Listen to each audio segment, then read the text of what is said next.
नमस्कार, मैं हूं आपके साथ साइमा और आप देख रहे हैं खबरों की दुनिया। 3 के तड़के में आइए नजर डालते हैं कुछ अहम और बड़ी खबरों पर। ममता बनर्जी आज नंदीग्राम से भरेंगी पर्चा, मंदिर जाकर लेंगी आशीर्वाद, फिर पैदल मार्च के लिए करेंगी शक्ति प्रदर्शन। पश्चिम बंगाल की मुख्यमंत्री ममता बनर्जी आज नंदीग्राम से अपना नामांकन दाखिल करेंगी। नामांकन से पहले ममता यहाँ मंदिर में पूजा भी करेंगी। नंदीग्राम से दीदी ने चुनाव को लेकर पूरी तरह से कमर कस ली।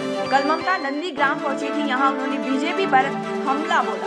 ममता ने कहा कि हमें 1 अप्रैल को उन्हें अप्रैल फूल बनाना है।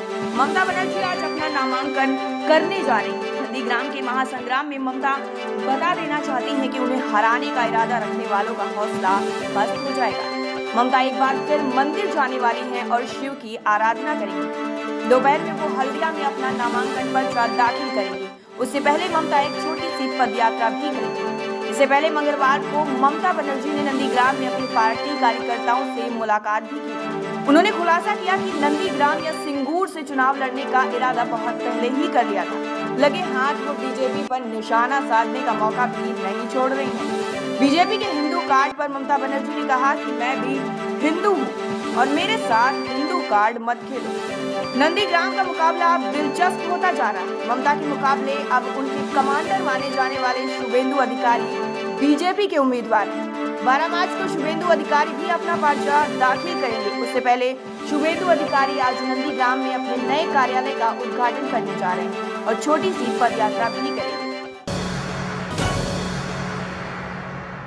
ब्रिटेन की संसद में पीएम मोदी पर हमला पर भारत के समर्थन में अकेली डटी रही थेरेसा विलियम्स। पिछले करीब 100 दिनों से भारत में कृषि कानूनों को लेकर प्रदर्शन का दौर जारी है और उसको लेकर सोमवार शाम को ब्रिटेन की संसद में भी चर्चा हुई। इस चर्चा के दौरान कई सांसदों ने जहां मोदी सरकार पर हमला बोला, वहीं सत्तारूढ़ कंजर्वेटिव पार्टी की सांसद थेरेसा विलियम्स चट्टान की तरह भारत के साथ खड़ी हुई। थेरेसा ने कहा कि ये भारत का आंतरिक मामला है और इस पर विदेशी संसद में चर्चा नहीं की जा सकती। थेरेसा ने यह भी कहा कि कृषि सुधारों को लेकर पूरी दुनिया में दिक्कतें आई।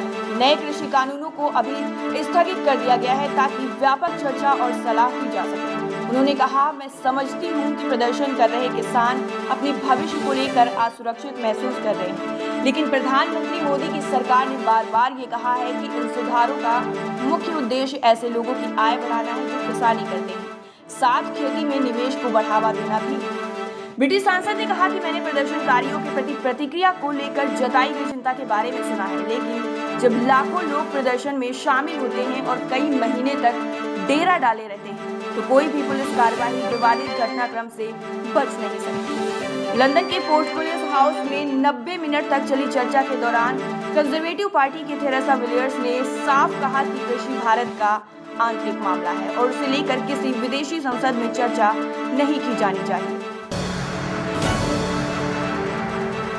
भारत घटाएगा सऊदी अरब से तेल आयात। ऊर्जा के दूसरे विकल्पों पर तेजी से काम कर रही है मोदी सरकार। सऊदी अरब से तेल की आपूर्ति पर लगाम लगाने के लिए भारत अपने पास मौजूद कच्चे स्रोत में विविधता लाने और वैकल्पिक ऊर्जा को आगे बढ़ाने की दिशा में आगे बढ़ रहा है। वैसे भी दुनिया का तीसरा सबसे बड़ा तेल आयातक देश भारत अरब देशों पर निर्भरता कम करने की पहले से ही कोशिशें कर रहा है। भारत ने बीते 5 साल में अमेरिकी तेल का आयात 0.5% बढ़ाकर कुल 6% कर दिया है। ये बात हिंदुस्तान पेट्रोलियम कॉर्पोरेशन के चेयरमैन कुमार सुराणा ने एक निजी चैनल को इंटरव्यू में बताई।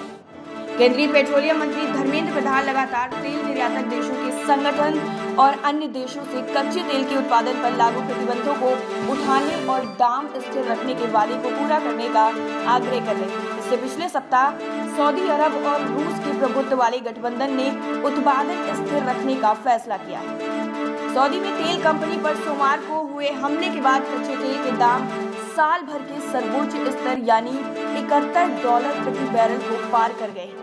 सुराणा ने कहा कि ऊंची कीमतें कमोडिटी के रूप में तेल के भविष्य को और अधिक नुकसानदायक बना रही है। ये लोगों का ऊर्जा के अन्य वैकल्पिक संसाधनों की तलाश करने के लिए भी प्रेरित करती है। वो मानते हैं कि भारत $50 से $60 प्रति बैरल की सीमा तक मिलने वाले तेल को खरीदना ज्यादा पसंद करेगा। सरकारी आंकड़ों के अनुसार करीब 86% भारतीय तेल ओपेक सदस्य देशों से लिया गया है, जिसमें सऊदी अरब से आने वाला तेल 19% है। सुराणा ने कहा कि भारतीय रिफाइनरी तेल बाजार में ईरान के संभावित गोकुल प्रवेश को देख रहे हैं। ऐसी देश दुनिया की तमाम बड़ी खबरें जानने के लिए जुड़े रहिए हमारे साथ और देखते रहिए केकेडी न्यूज।